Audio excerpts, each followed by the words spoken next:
Hey everyone, I'm Cappy and you're watching Beyond the Plate, but just a taste. If you'd like to hear this podcast episode in its entirety, you can do so on all major podcast platforms. As for me, I'm a chef by trade and hospitality professional.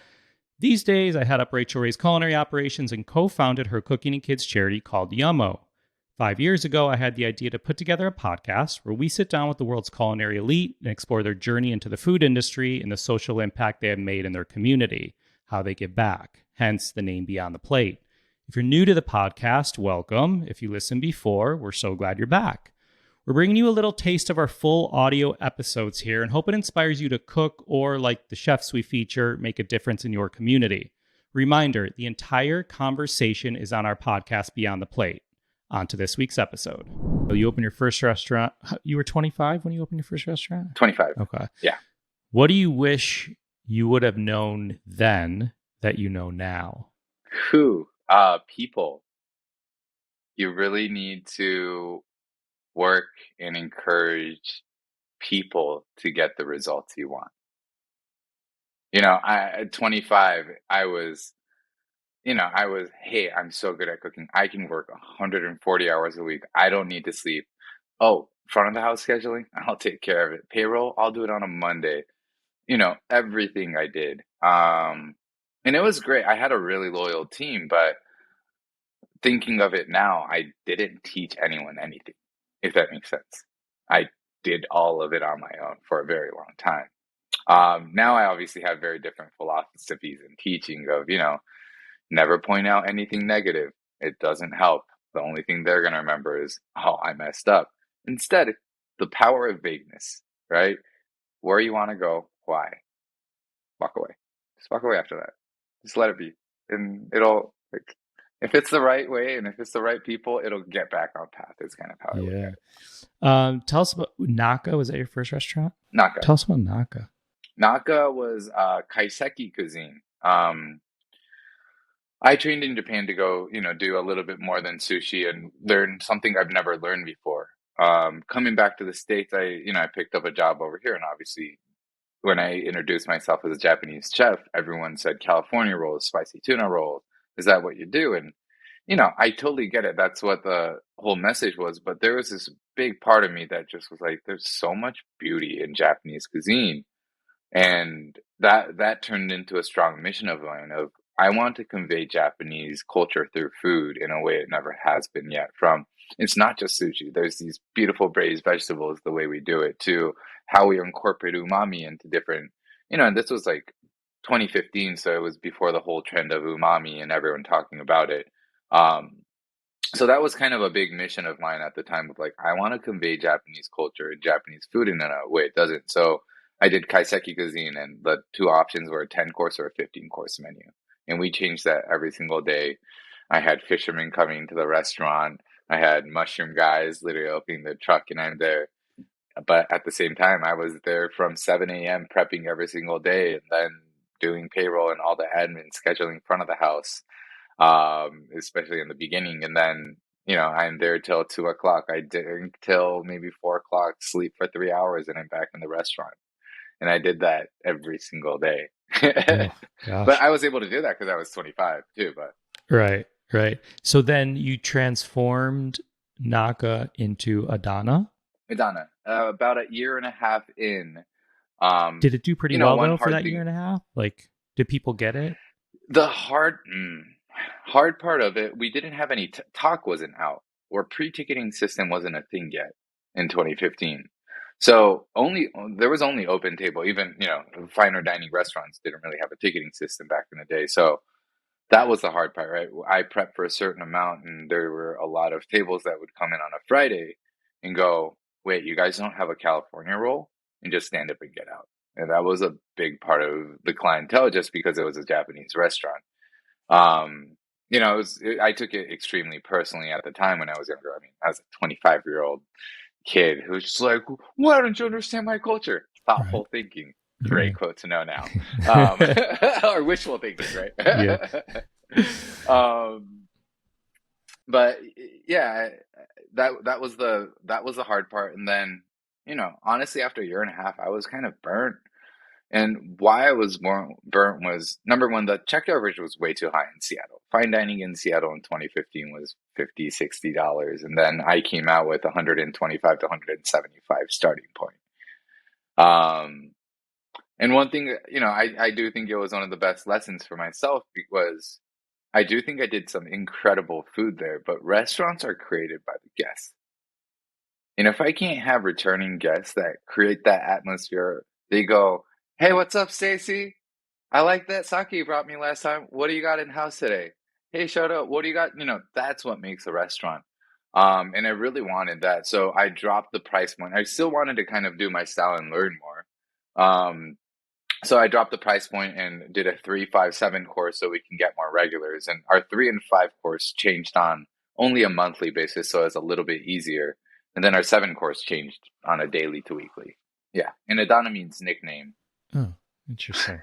because it's like, I don't know what I should name it. I should just give it a nickname. Adana sounds perfect. And that's closed now. But I have to imagine transforming a restaurant isn't like necessarily easy, but a new concept or transforming it gives you something, exciting, something to look forward to. Whereas just like flat out closing a place sucks. Yeah. Will you ever go back to kaiseki or fine dining?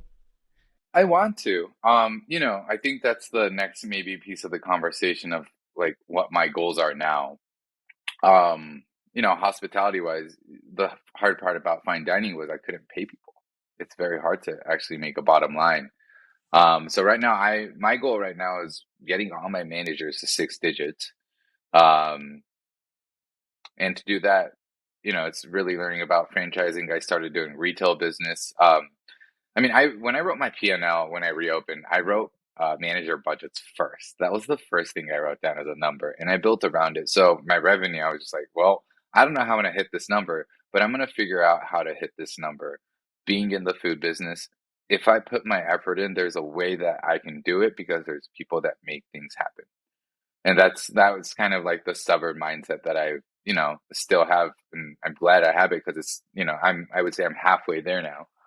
Um, so with that said, that's more of a passion for me and being able to eventually go, "Hey guys, this is what I did. I included profit share. This is how much money I'm making. This is a great example for you guys to follow in the restaurant industry to how to do this and take care of yourself because in this day and world, especially a city like Seattle, if you're in your 30s and if you're not making 6 digits, you don't have a plan in your 50s, which means I'm not doing anything for you and I want to change that." So my thing is right now I want to do this franchise, learn about the business side. I love the food, the cooking stuff. So, that's why I do the private dinners here and there. Um, but eventually, the whole dream is sell everything and go do that little tiny thing. Open 3 days a week for like 3 months out of the year. Yeah. Forge the rest. Yes, yes. Okay, so I've read you said you carry Japan on your back and like so you did the fine dining kaiseki based on your training.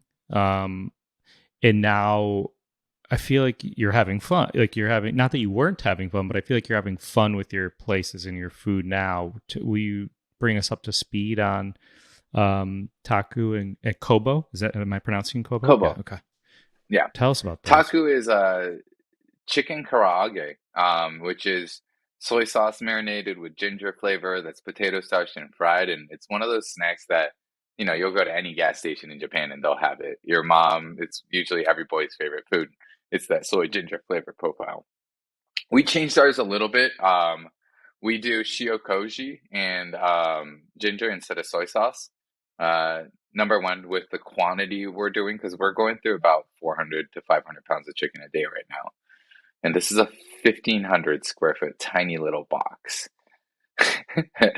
So, it's extremely hard to keep consistency. And koji was one of those, koji helps the brining, it breaks down that fiber in the right way already that even if you cook it a little extra, it doesn't get chewy because the fibers are set.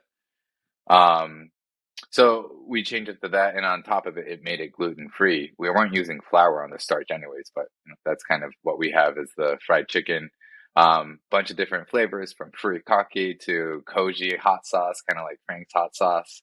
Fun little renditions there, a bunch of dipping sauces and little tiny izakaya sides like potato mochi, which is a classic Japanese dish that I grew up eating, forgot about it, and then I was playing a Pokemon game and they had that snack come on the screen. It's a real thing. All the nerds listening right now are like, oh, RCS, don't worry about it. I got you. That's amazing. So yeah, adding things like that on the menu and having fun.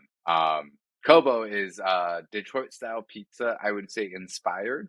Why I say inspired is because I add my little twist on it, and authenticity doesn't make sense, but don't want to fight it. So I'm gonna say inspired. Got it. There you go.